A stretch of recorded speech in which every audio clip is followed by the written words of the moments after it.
everyone, welcome to AAM YouTube channel. So இன்னைக்கு நம்ம என்ன பார்க்க போறோம்னா டெக்னாலஜிஸ்ல AI நமக்கு எவ்வளவு யூஸ்ஃபுல்லா இருக்கு and அதோட என்னென்ன பாசிட்டிவ்ஸ் இருக்கு, நம்ம எவ்வளவு நமக்காக எவ்வளவு ஹெல்ப் பண்ணிருக்கு எல்லாமே தெரிஞ்சிருக்கும். இப்போ அதே டெக்னாலஜில என்னென்ன ஸ்கேம்ஸ் நடக்குது அப்படின்றத நம்ம பார்க்க போறோம். சோ வாங்க வீடியோக்குள்ள போலாம். உங்களுக்கு ஜிபே ஏதாவது ஸ்கேம்ஸ் என்ன நடந்துருக்காங்க? ஏதாவது இஷ்யூஸ் ஏதாவது? ஸ்கேம்ஸ் வந்து எனக்கு எதுவும் நடந்ததில்லை. ஆனால் என் ஃப்ரெண்டுக்கு வந்து லாஸ்ட் வீக் பார்த்தீங்கன்னா அவங்க ஃப்ரெண்டு யாரோ ஒரு ட்ரான்சாக்ஷன் பண்ணியிருக்காங்க ஒரு 50,000.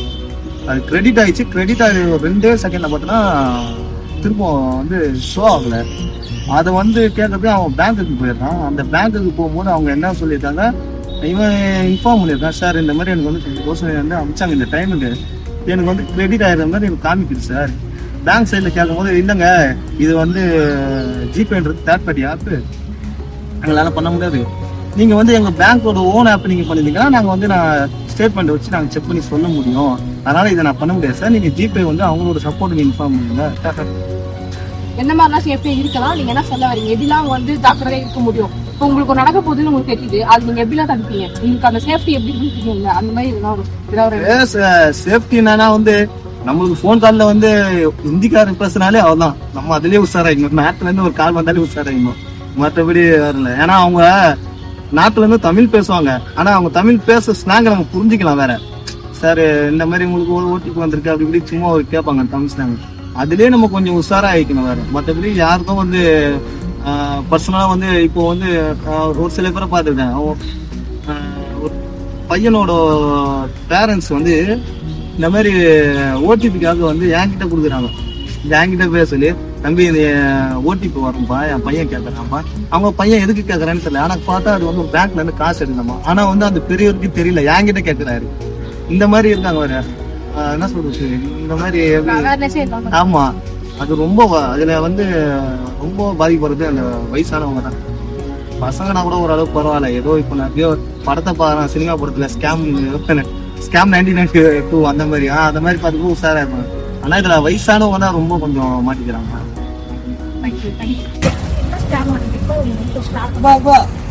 மொபைல் வந்து 3 பொருள் கொடுக்குறோம், மொபைலு, ப்ளூடூத்து, அப்புறம் ஸ்பீக்கர். காசு கொடுத்துட்டு நம்ம வாங்கி பார்க்கலாமா அப்படின்ட்டு, வாங்குறதுக்கு முன்னாடி பொருளை பார்த்துட்டு வாங்கிக்கலாமா கேட்டா, இல்லை நீங்கள் அமௌண்ட்டை கொடுத்தாதான் வந்து பொருளே வாங்க முடியும், இல்லைன்னா வந்து ரிட்டர்ன் ஆகாது, வாங்குங்க நம்பி வாங்குங்க. ஆனால் அதை வந்து போஸ்ட் ஆஃபீஸ் அவங்களே கொடுத்தாங்க. இல்லை அந்த மாதிரி தான் வாங்குறாங்க. நிறைய பேர் இந்த மாதிரி தான் வாங்கிக்கிறாங்க. எதுவுமே வாங்கி பார்க்கலாம், வாங்காது. என் வீட்டுக்கிட்ட அதெல்லாம் வாங்க நானும் அதுக்கப்புறமும் ஃபோன் பண்ணி டார்ச்சர் பண்ணினே இருக்கேன். வேணாம் அப்போ பிளாக் அதுல இருந்து உங்களுக்கு ஏதாவது கேஷ் போட்ஸா இல்ல ஏதாவது வாங்கி சொன்னாங்க. நான் இருக்கு நிறைய நடக்குது. போஸ்ட் ஆஃபீஸ் அவங்க போஸ்ட் மேனே சொல்றாங்க, நம்பி வாங்காதீங்க. ஒரு சொல்யூஷன் அவங்களுக்கு ஏமாத்தாதீங்க, உழைச்சுதான் பாருங்க. காசுலாம் நம்ம தேர்த்து ஏமாத்துறாங்கல்ல, அதை பத்தி உங்களுக்கு என்ன கருத்து இருக்கு? அது மாதிரி பண்றவங்களுக்கு என்ன ஒரு அடுத்தவங்க காசை எடுக்கக்கூடாது. அது அவங்க இப்போ இருக்கிறப்பா இல்லாதவங்க கொஞ்சம் பேர் பெரிய வயசானவங்களாம் வச்சுருப்பாங்க. அவங்கள ஃபோன் மூலயமா ஏமாத்துறவங்களுக்கு அவங்க வயசுலாம் தெரியாது. அப்போ அவங்களுடைய இதுதானே இப்போ ரொம்ப மன உளைச்சலாக இருப்பாங்கல்ல. வயசானவங்களாம் ரொம்ப மன உளைச்சலாக இருப்பாங்க. காசு போயிட்டுலாம் ரொம்ப கவலைப்படுவாங்க. அவங்க எதனா ஒரு எமர்ஜென்சிக்கு வச்சுருப்பாங்க, அந்த காசை எடுத்துட்டா கஷ்டம் இல்லைங்களா, எடுக்கக்கூடாது. ஏடிஎம் நம்பரை ஷேர் பண்ணக்கூடாது. ஏடிஎம் நம்பர் ஷேர் பண்ணால் நம்மளுடைய காசு, அதில் இருக்க காசெல்லாம் ஃபோர்ஜரி பண்ணி எடுத்துருவாங்க. அதனால ஷேர் பண்ணக்கூடாது. அந்த ஸ்கேம் என்னன்னா, நான் வந்து ஆஃப்டர் காலேஜ் டைம் வந்து ரேப்பிடோ ஓட்டுவேன். ஸோ அப்போ ஒரு நாள் வந்து ரேப்பிடோ ஆர்டர் வெயிட் பண்ணும்போது எனக்கு வந்து ஏர்போர்ட் வெடி கிடச்சிது.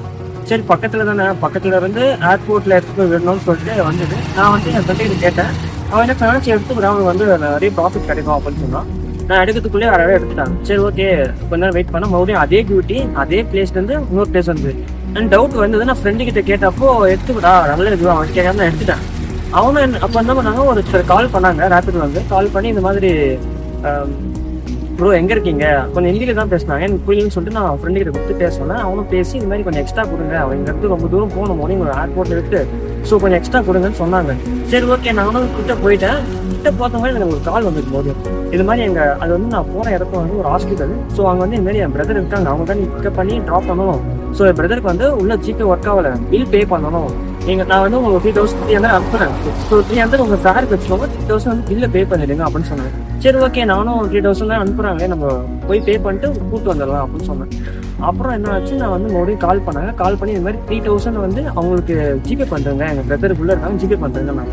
எனக்கு வந்து அவர் 3,000 எனக்கு ஜிபே நம்பர்லாம் கேட்டாரு. நானும் ஜிபே நம்பர் சொன்னேன். அவர் வந்து எனக்கு ஜிபே நம்பர்ல ஒரு மெசேஜ் வந்தது. ஐ மீன் எனக்கு நார்மல் மெசேஜ் வந்தது, லைக் இது மாதிரி உங்க பேங்க் அக்கௌண்ட்ல 3,000 கிரெடிட் ஆன மாதிரி அவர் போன்ல இருந்து நார்மல் பேங்க்ல இருந்து எப்படி வருமோ அதே மாதிரி அனுப்பிச்சாரு. சரி ஓகே நான் வந்து அதை உள்ள போய் பார்க்காம நான் அப்படியே மேல நோட்டிபிகேஷன்ல பார்த்தா நான் வந்து ஏமாந்துட்டேன்.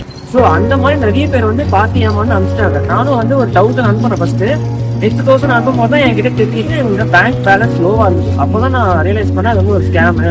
அதுக்கப்புறம் நான் நிறைய இதெல்லாம் பண்ணேன், பேங்க்ல போய் ரெக்வஸ்ட் பண்ணேன், மெயில் ரைஸ் பண்ணேன், அதுக்கப்புறம் ரேபிடோட ரைஸ் பண்ணேன், அவங்களும் நோ ரெஸ்பான்ஸ். அதுக்கப்புறம் அந்த பர்சன் கால் பண்ணி என்னவோ பண்ணேன், அப்புறம் நோ ரெஸ்பான்ஸ். அதுக்கப்புறம் தான் தெரியுது பெரிய ஸ்கேம். இதுதான் என்னோட ஸ்கேம். ஸோ இப்போ நீங்க பார்த்துட்டு வந்த வீடியோஸ் எல்லாருமே அவங்கவுங்க லைஃப்ல எப்படிலாம் ஸ்கேம் ஆயிருக்காங்க அப்படின்ற ஓல்ட் ஸ்டோரிஸ் தான் நம்ம கிட்ட சொல்லியிருக்காங்க. ஸோ இந்த மாதிரி நீங்களும் இதுக்கப்புறம் வர ஃபியூச்சர் லைஃப்ல இந்த மாதிரி ஸ்கேம் ஆகக்கூடாது அப்படின்னு நீங்க நினைச்சீங்கன்னா உங்களுக்கு வர ஓடிபி நம்பர்ஸ் அன்வான்ட் எந்த நம்பர்ஸ் வந்து யாருக்கும் ஷேர் பண்ணாது. Like including debit card, credit card, ATM நம்பரோட பின் கார்டு, எல்லா பேசிக்கான பர்சனல் டீடைல்ஸுமே ரொம்ப ரொம்ப ஹிடனா வச்சுக்கோங்க. இந்த மாதிரி இருந்தால் நீங்க ஸ்கேம்ல இருந்து நிறையவே வந்து மோன் ஆகலாம். அண்ட் இன்னொரு வந்து அது மீடியம் நீங்க தான் ஸ்கேம் ஆகிட்டீங்க அப்படின்னா ப்ளீஸ் இந்த 1930 அப்படின்ற ஹெல்ப்லைன் நம்பருக்கு கான்டாக்ட் பண்ணுங்க and they'll suggest you any solution for your scams. Thank you for watching.